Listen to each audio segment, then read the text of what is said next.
Hey, Daryl here, and this is my daily devotional. As you can see, I'm at my office at the church. I like being here. I miss being here. And I sense the need to come up today to check the mail, check the phone for messages, and just be here. But mostly I'm being isolated at the house like most of us are.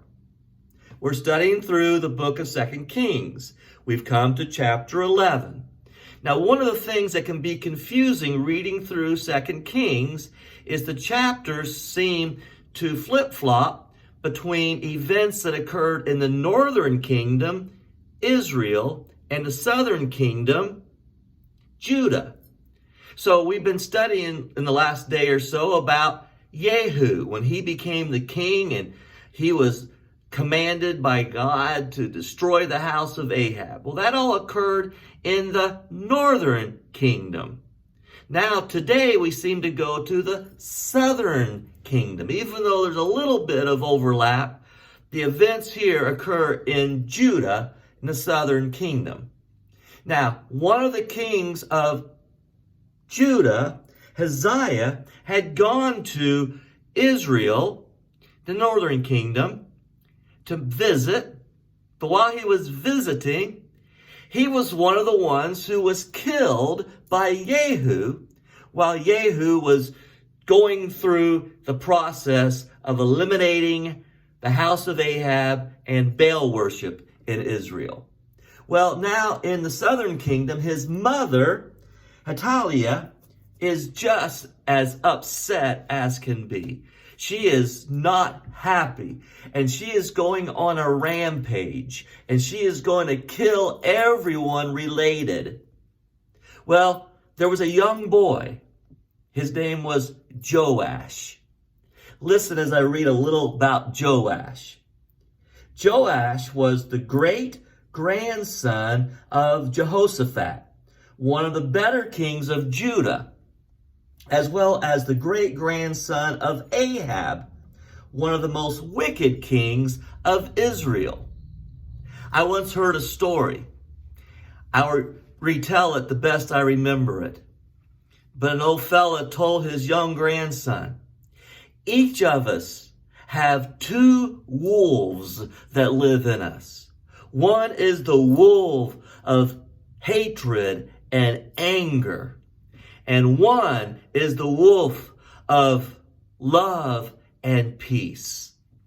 And the grandson asks, well, which one controls us? And the grandfather said, the one that we feed. It's a good story. If you feed the hatred and the anger, that's going to overtake the individual. If you feed the wolf of love and peace, you will be known as a person of love and peace. Well, this young boy, Joash, had each of these influences in his heritage. From Jehoshaphat, a good, God-fearing king of Judah. From Ahab, an evil king of Israel. So how Joash would turn out would be how he was nurtured and fed. Well, while they saw Uzziah's mother, Athaliah, going on this rampage and killing everyone because of her anger that her son had been killed by Jehu, they took young Joash and they hid him away. They hid him, of all places, in the temple, because they certainly wouldn't be looking for him in the temple because, well, they were not godly people. He was in line to be the next king of Israel. And so it says to us in verse 12, Jehoiada brought out the king's son and put the crown on him.